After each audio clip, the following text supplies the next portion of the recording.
Good morning વિદ્યાર્થી મિત્રો। આજે આપણે ધોરણ 5માં હિન્દી વિષયમાં પાઠ 7 ખાના ખજાના એટલે કે ખોરાકનો ખજાનો। તો આ એક ચિત્રપાઠ છે। તો અગાઉના વિડીયોમાં આપણે ચિત્રપાઠ ભણી ગયા હતા અને અભ્યાસના 2 પ્રશ્નો જોયા હતા। એક પ્રશ્ન ચિત્ર દેખકર પ્રશ્નો કે उत्तर दीजिए, ये આપણે 9 પ્રશ્નોના જવાબ જોયા હતા।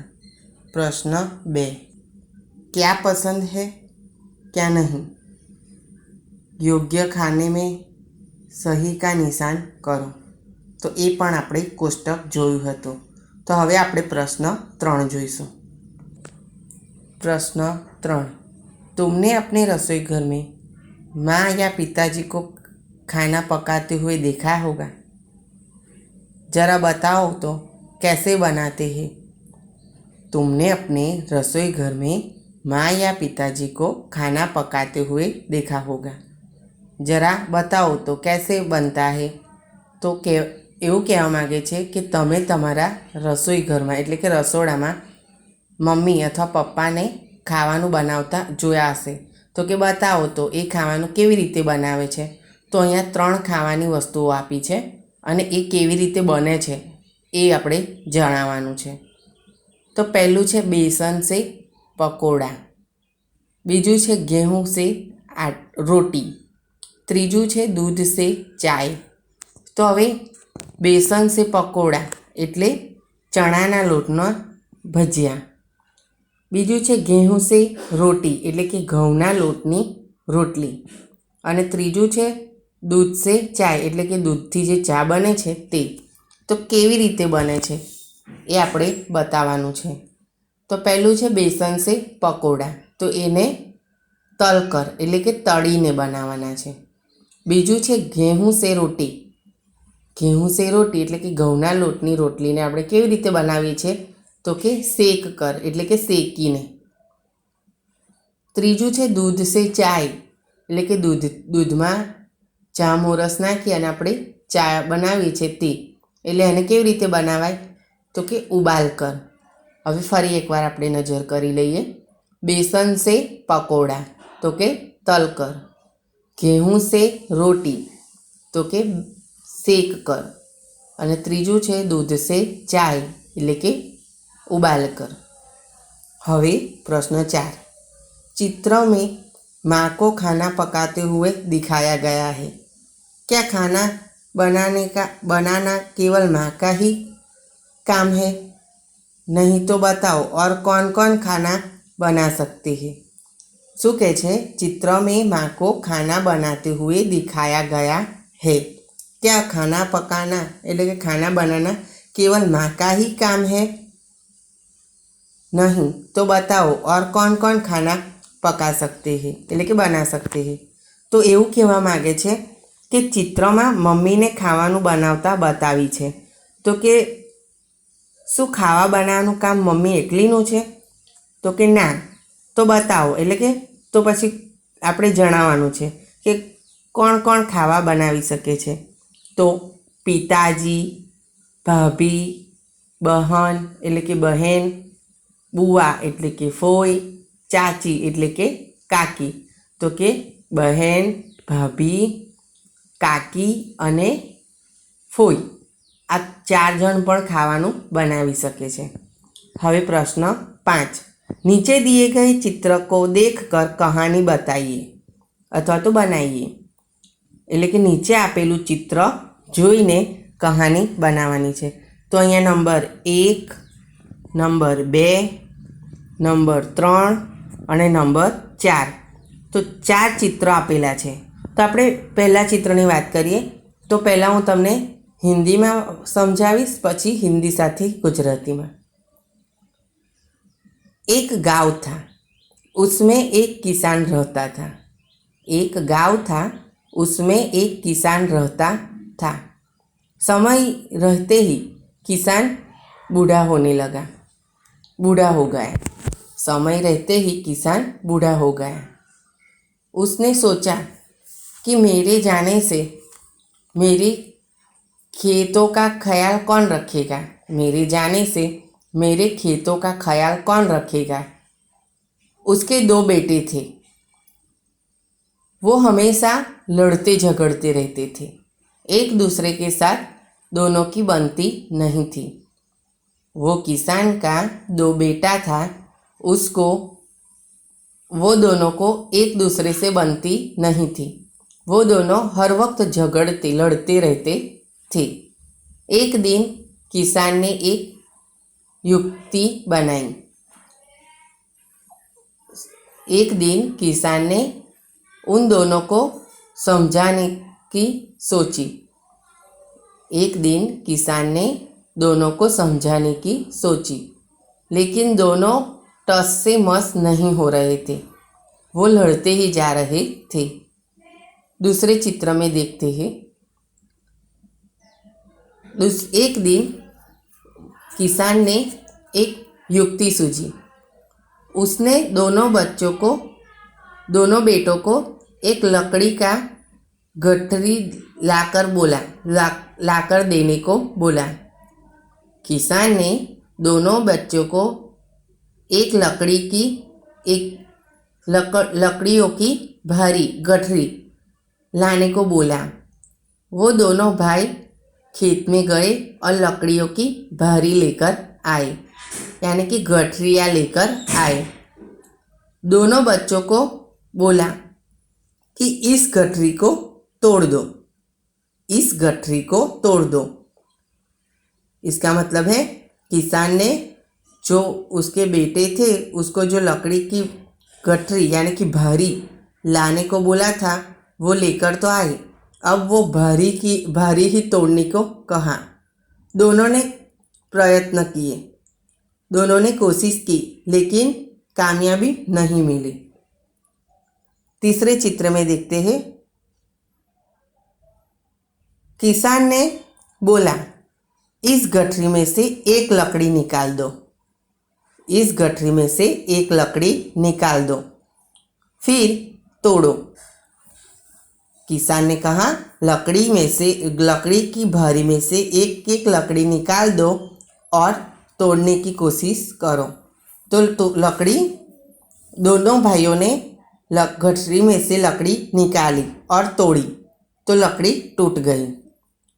तो इसकी वजह से दोनों बच्चों को समझाया। देखो, चौथे चित्र में किसान समझाता है कि तुम दोनों भाई हो, तुम ऐसे लड़ते झगड़ते रहोगे तो लोग तुम्हें और भड़काएंगे, लेकिन और तुम अलग हो जाओगी। लेकिन मैंने जो गठरी मंगवाई थी उसमें से तुमने लकड़ी एक निकाली और तोड़ी तो वो टूट गई, लेकिन पूरी भारी टूटी नहीं।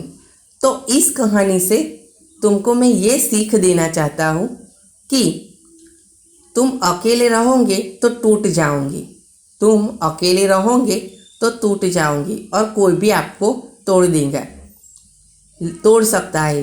लेकिन तुम साथ में रहोगे, लड़ोगे नहीं, झगड़ोगे नहीं, तो आप दोनों को कोई तोड़ सकता नहीं है। तो इस कहानी से सीख मिलती है कि हमें मिलजुल कर सबके साथ रहना चाहिए। अब मैं आपको कहानी को हिंदी और गुजराती दोनों भाषाओं में समझाऊंगा। एक किसान था, એટલે કે એક ખેડૂત હતો। एक गांव था, એટલે કે एक गांव હતું। उसमें एक किसान रहता था।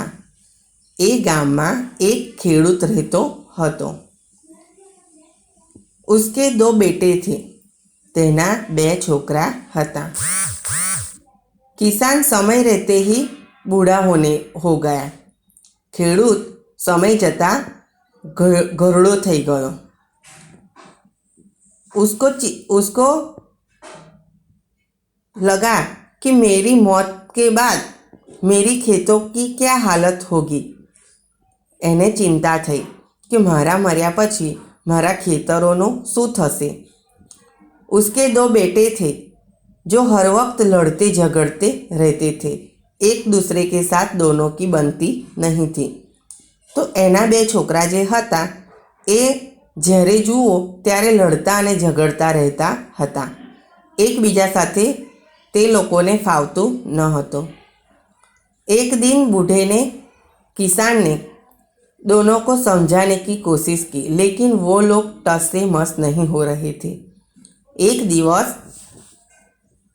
वृद्ध ખેડૂતે બંને છોકરાઓને સમજાવવાની કોશિશ કરી, પણ તે લોકો માન્યા નહીં। फिर दूसरे दिन किसान ने एक युक्ति सूझी। बीजा दिवसे किसान ने एक युक्ति समझ में आई कि हूँ आ युक्ति करीश तो आ लोग समझी सकશે। किसान ने दूसरे दिन दोनों बेटों को बुलाया और खेत में से लकड़ी की गठरिया लाने को बोला।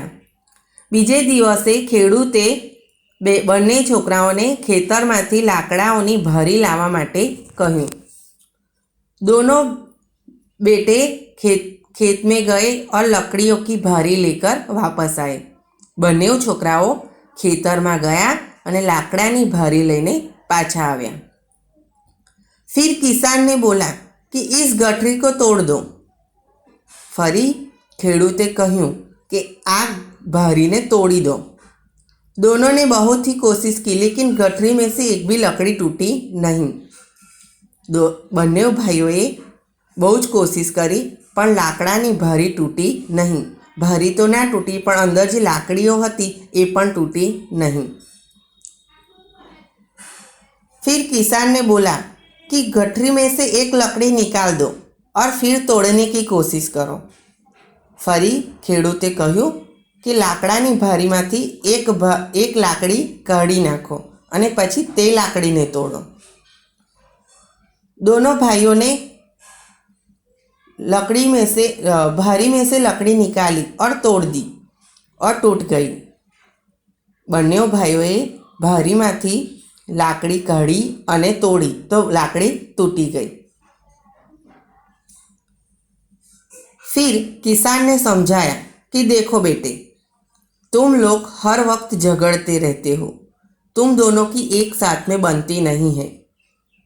पछी खेडूते कह्युं कि बेटा, तमे बंने भाईओं में જ્યારે જુઓ ત્યારે ઝઘડા હોય છે। તમારે બંનેને એકબીજા જોડે ફાવતું નથી। तुमने देखा ना कि लकड़ी की भारी टूटी नहीं। तमे जोयुं ने कि लाकड़ानी भारी तूटी नहीं। तो तुम्हें भी इस भारी की तरह दोनों को एक साथ रहना चाहिए। छोकराओने कहे छे कि तमारे पण आ लाकड़ीओनी जेम भारी छे ए ना तूटी तो तमारे बनेवे पण एक साथे रहवुं जोईए। तुम दोनों लकड़ी की भारी की तरह एक साथ रहोगे तो तुम दोनों को कोई तोड़ सकता नहीं है। तमे लोको आ लाकड़ानी भारीनी जेम मिलजुल कर एटले के हळीमळीने रहेशो तो तमने कोई पण तोड़ी सकशे नहीं, जुदा करी सकशे नहीं, अलग पाड़ी सकशे नहीं। लेकिन तुम दोनों लड़ते झगड़ते रहोगे तो तुम दोनों को कोई ना कोई तोड़ता रहेगा और अलग पाड़ता रहेगा। तो तुम दोनों को एक साथ रहना चाहिए। खेडूते कह्युं कि तमे बन्ने जो लड़ता झगड़ता रहेशो तो तमने बन्ने भाईओने कोई दिवस कोई भेगा थवा देशे नहीं अने लड़ता झगड़ता रहेशो। तुमने देखा कि लकड़ी की भारी में से एक लकड़ी निकाली तो लकड़ी टूट गई, लेकिन गठरी में थी तब तक उसको कोई भी नुकसान नहीं हुआ। खेडूते कह्युं कि तमे जोयुं कि भारीमांथी लाकड़ी काढी तो लाकड़ी तूटी गई, पण ज्यां सुधी लाकड़ी भारीमां हती त्यां सुधी तेने कोईपण जातनुं नुकसान थयुं नहीं। इस तरह तुम लोगों को भी साथ रहना चाहिए, तो तुम दोनों को कोई तोड़ सकता नहीं है। तो આવી જ રીતે તમારે બંનેવે એક સાથે રહેવાનું છે तो कि तमने कोई तोड़ी सकશે नहीं। इस कहानी से सीख मिलती है कि हमें मिलजुल कर प्यार से रहना चाहिए। आ कहानी परथी आपने बोध मळे छे कि आपणे मिलजुल कर एटले के बधानी साथे हळीमळीने प्रेमथी रहेवानुं छे। हमें परिवार में किसी